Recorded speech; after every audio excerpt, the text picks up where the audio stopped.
Hey guys, today we're going to change the valve cover gaskets on a 1998 Honda Accord V6 or any generation after that that has the same engine. These are the parts you need, the two valve cover gaskets and the other gaskets that come with the part. And these are the tools you're going to need: deep end socket set, two flatheads, any size, needle nose pliers just in case for those hose clamps, and a 3/8 ratchet. Now to start off, we're just gonna remove all, pull out all the spark plug boots one by one, and remove all these plastic covers that have covering the exhaust manifold, because we're gonna have to remove this to get to the valve covers. Be mindful when pulling the spark plug boots. You don't want to pull on the boot and the wire and then snapping these clips that hold on these wires. You just want to put them to the side. And also, I also recommend marking these one by one so you won't get mixed up with the wires and stuff and it's all over the place. They're removing all the spark plug boots and wires and marking them and removing all the plastic covers on the intake manifold. Now you have to remove the intake manifold, which are 12mm bolts. There's 1, 2, 3, 4, 5, 6, 7, 8, 9 bolts.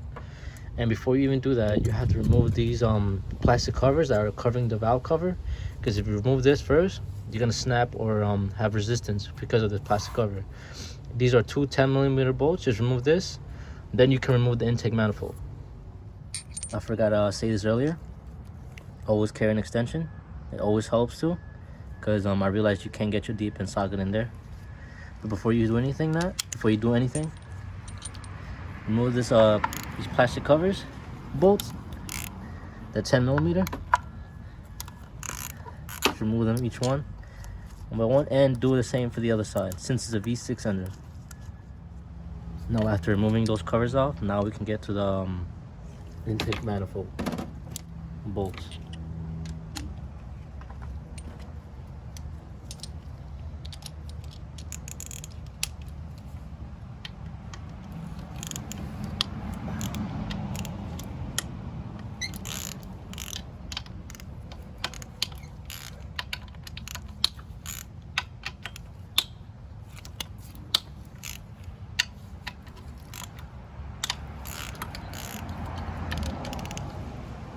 Now after removing all the bolts from the intake manifold and the bolts for this cover that was on top of this, before you even take it out, you have to remove this intake hose, because this is preventing this intake manifold from removing. So now I'll show you how to remove this. Now I also forgot to mention, you need a screwdriver this small, and now we're going to use the needle nose pliers. So first, start loosening this screw. Remove this hose, remove this hose, remove that hose, and you should be fine for now. And disconnect the connections from here and here. That way it won't bother when you're pulling out the intake hose and the intake manifold. Now after removing that screw, the two hoses that go there and there, and the hose that's dangling right here. And after removing all that, now we have to remove the filter housing. 1, 2, 3, 4 8mm bolts. Just loosen them up and it should be free, and it'll make it easier to pull out the intake hose. Now after removing the air hose intake, we have to remove these two 10mm bolts that's holding the wires, so it won't cause any problems removing the intake manifold. Now after removing the bracket that holds the wires, I recommend removing the connections. Any hoses that are connected to the intake manifold, I removed that one. Now I'm going to remove that big one that's there. Any hoses that are connected to the intake manifold, that one you could I don't think you have to remove that one. I just recommend it so it makes it easier to remove the intake manifold. Now after removing the intake manifold to the side, now we're free and have room to the valve cover. There's 1, 2, 3, 4, 5 bolts and the 10mm that holding the valve cover. And after we're done with this side, we can move the intake manifold towards me or towards you, and now you have more room to do the other side. Now we're gonna remove the valve cover. And you're probably wondering, what are these these little tubes right here, or gaskets in this bag. Therefore, the screws are right here. As you can tell, this has a lot of oil in it. It's not supposed to. I'm assuming so. And if you have a trouble taking them out, get your flathead and try to pry it out, and it should come out easily. Now, you should be here. And this is a good time to check for anything. Your intake manifold gaskets, see if anything is wrong here, like oil buildup. In this case, it's pretty clean in my area. And then you can look, it's a good time to look for other parts as well, like your PCV valve, if that's leaking or that's damaged.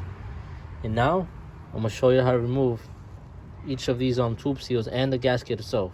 Now, if you're in this mess, trying to rip these tube seals out, I already put one in. I can show you a way how to remove them. Just turn over the valve cover, flip it over. As you can clearly see, there's still more to remove. So you get a flathead. I wish I could show you in this pitch black. You go to an angle, and then you get something. You can get a little hammer, but be careful not to damage the valve cover itself. So just start tapping it. Start tapping it just like that, and you should remove all of them. And try to go on each angle and try to tap them out. Now, after removing all the old ones, now you gotta put in the new ones. I already put 2 new ones in. To put them on, lubricate the tube seal, just enough. I'm using the oil. If you don't want to do that, you can use something else like new oil. Now you have that bottomed out into the hole right here, and then you just press it.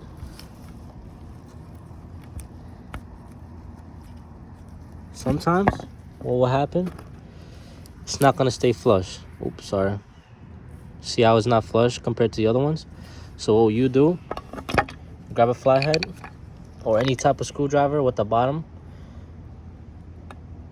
You put the bottom part on top of that part that's uneven, and then you get a hammer or something to lightly tap the top of this flathead, and then it will flush out.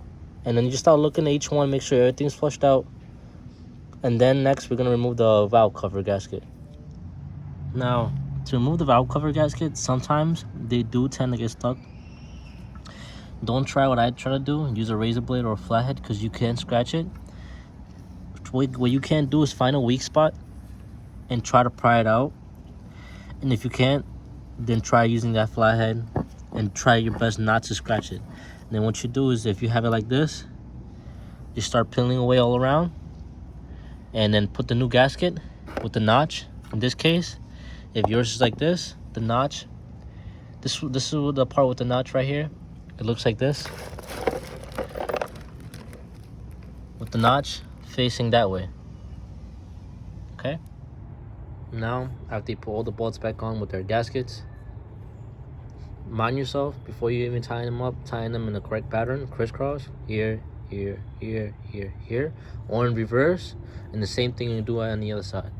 And when you're done with this side, just move the intake manifold to the side, and there's gonna be 4 bolts just as well in the back. 1, 2, 1 all the way in the back over there under that cable. There's 1 there and 1 there, and that should be in total. Now I already removed the other side.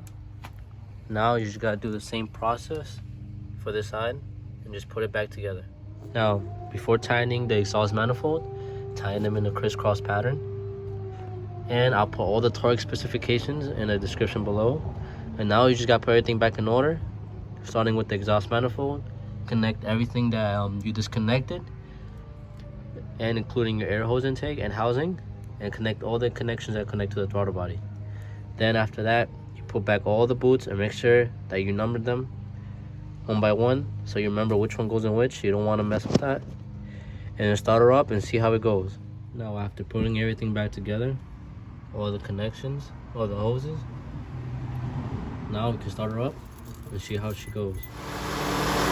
And that's how you do the valve covers on a 1998 Honda Accord V6.